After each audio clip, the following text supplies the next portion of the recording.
بسم اللہ الرحمن الرحیم۔ السلام علیکم۔ پارہ 15 سورہ بنی اسرائیل، رکوع نمبر 8۔ فرمایا، قیامت کے روز سب کو حاضر کیا جائے گا اور اعمال نامہ انہیں دیا جائے گا۔ جن کے دائیں ہاتھ میں ہوگا خوش ہوں گے، ان کو انعام ملیں گے اور کسی پر ظلم نہ ہوگا۔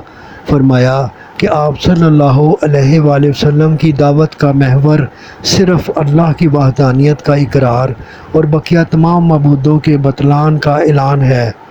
فرمایا، یہ آپ صلی اللہ علیہ وآلہ وسلم کو پریشان کر کے مکہ سے نکالنا چاہتے ہیں۔